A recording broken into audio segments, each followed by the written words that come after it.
नमो बुद्धाय दोस्तों, बुद्धा 2.0 इस हमारे YouTube चैनल पर और आज के इस वीडियो में आपका स्वागत है।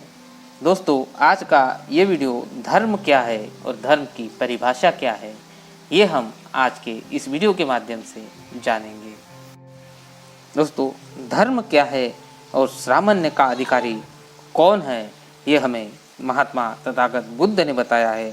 ये हम आज के इस वीडियो के माध्यम से जानेंगे। तो दोस्तों, इस वीडियो को आखिर तक जरूर देखिए और अगर वीडियो आपको अच्छी लगी तो चैनल को सब्सक्राइब करके बेल आइकन प्रेस कर दीजिए ताकि हमारे आने वाले वीडियो आपको सबसे पहले पहुंच सके। तो दोस्तों, शुरू करते हैं आज की ये वीडियो।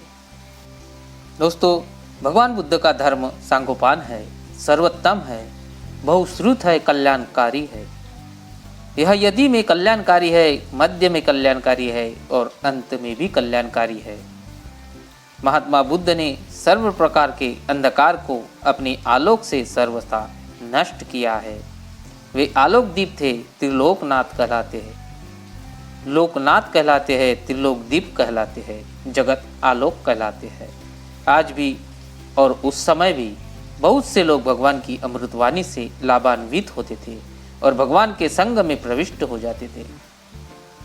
कई लोग विद्वान थे, कई चतुर थे, कई तीक्ष्ण बुद्धि के थे तो कई कुशाग्र बुद्धि के, कई मेहनती थे तो कई कम पढ़े लिखे थे। कोई ज्ञान मार्ग से तो कोई ध्यान मार्ग से तथागत के मार्ग पर चलते थे और चलना चाहते थे। भगवान तथागत की कृपा दृष्टि सब पर थी, सबका ध्यान था, अवधान था, ज्ञान था। दोस्तों, कुछ भिक्खु ऐसे थे जो अपनी पंडिताई दर्शाते थे, शब्द जाल बुनते थे, वाकजाल में अन्य भिक्खुओं को निरुत्तर कर देते थे।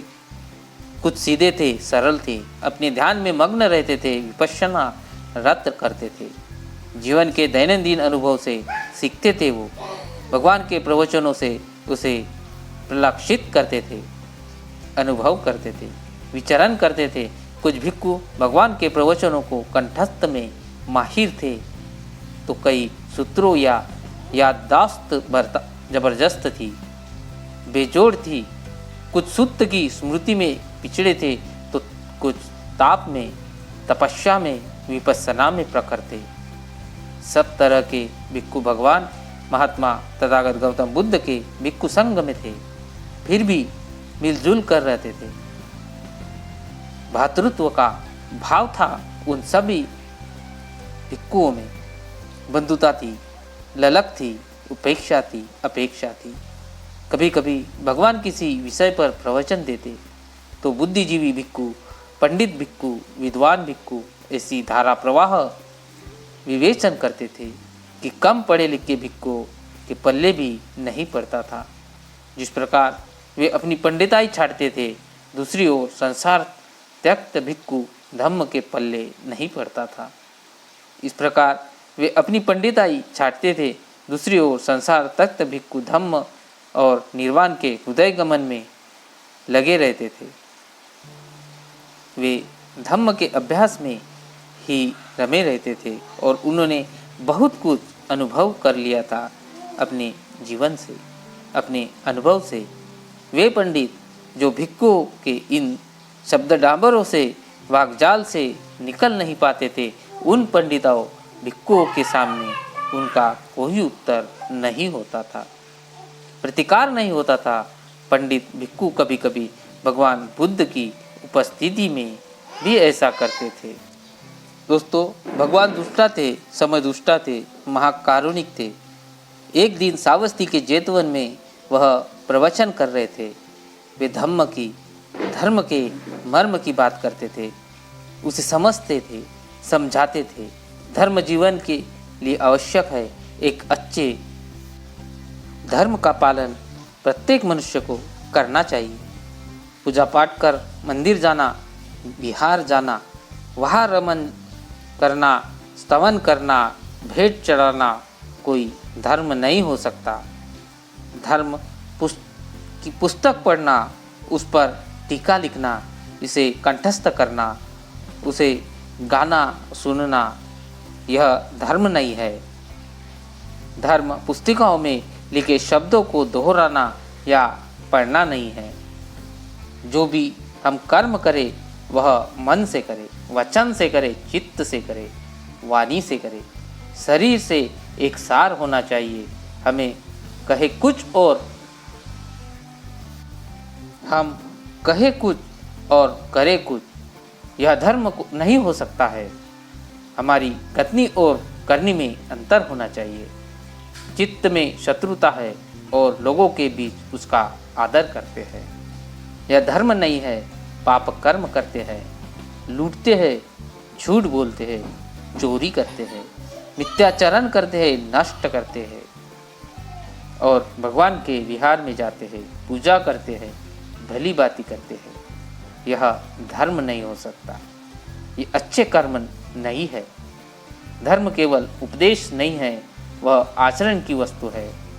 और चार आर्य सत्यों में जाने पहचाने प्रतिविज्ञा करे, उस पर चलना मनसा वाचा कर्मणा। दोस्तों, प्रवचन में धर्म के ऐसे मर्म की बात पूछते तो जो पंडित भिक्खु होते थे, शेखी बखेरते थे, वे चुप हो जाते थे, निरुत्तर हो जाते थे। परंतु जिन्होंने मार्ग को जिया, मार्ग पर चले, वे अपने अनुभव से, अभिध्यात्म से, विपश्यना से उसका विवेचन करते थे। जो सुविधा होता था, उत्तम होता था, उपयुक्त होता था।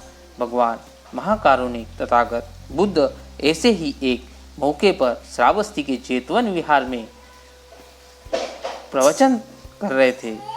उस प्रवचन में महात्मा बुद्ध ने कहा, अगर कोई प्रमत्त मनुष्य, प्रलापी भिक्खु, शेखी बखेरने वाला मनुष्य बहुत सी संहिताओं को पढ़ता हुआ, किताबों को रखता हुआ, त्रिपिटकों की जानकारी रखता हुआ भी तदनुकूल आचरण नहीं करता, उसके समान आचरण नहीं करता है, तो वह श्रमण पथ के उसी प्रकार भागीदारी नहीं होता है जिस प्रकार दूसरे की गाय चराने वाला ग्वाले को।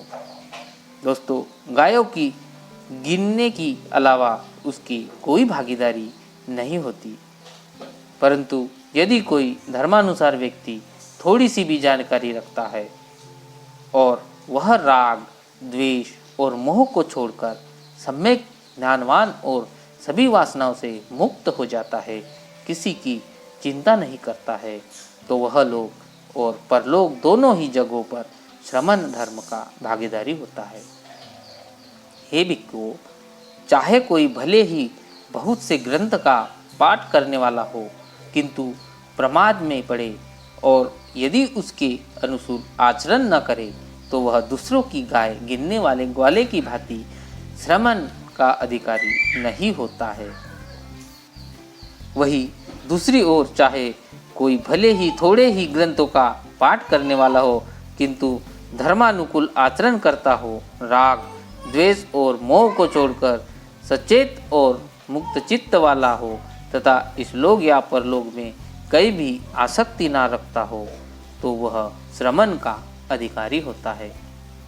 दोस्तों, भगवान ने उस समय ये गाथा कही थी, बहुपीचे संहित भासमानो न तक करो होती नरो पमत्तो गोपोव गावो गनये परेश न भगवा सामचनी होती। अर्थात चाहे कोई भले बहुत से ग्रंथ का पाठ करने वाला हो, किंतु प्रमाद में पड़ यदि उसके आचरण ना करे, तो वह दूसरों की गाय गिनने वाले ग्वाले की भांति सामान्य का अधिकारी नहीं होता। अपमीचे संहित भासमानो धम्मस होती धम्म अनुधम्मचारी रागच्च दोषच्च पहाय मोह समपजानो सुविमुच्चि चित्तो अनुपादियोनो ईदवा हुरवा स भगवा सामंजस होती। अर्थात चाहे कोई भले ही थोड़े ग्रंथों का पठन करने वाला हो, किंतु धर्मानुकूल आचरण करता हो, राग, द्वेष या मोह को छोड़ सतेज और मुक्ति चित्त वाला हो तथा इस परलोक में कहीं भी आसक्ति ना रखता हो तो वह सामान्य का अधिकारी होता है। दोस्तों, आज का ये वीडियो आपको कैसा लगा ये हमें नीचे कमेंट बॉक्स में ज़रूर बता दीजिए, और अभी तक आपने वीडियो को लाइक और चैनल को सब्सक्राइब नहीं किया हो तो कर दीजिए दोस्तों, ताकि हमारे आने वाली ऐसी वीडियो आपको सबसे पहले पहुंच सके। तो दोस्तों, मिलते हैं अगले वीडियो में। तब तक के लिए नमो बुद्धाय, जय भीम।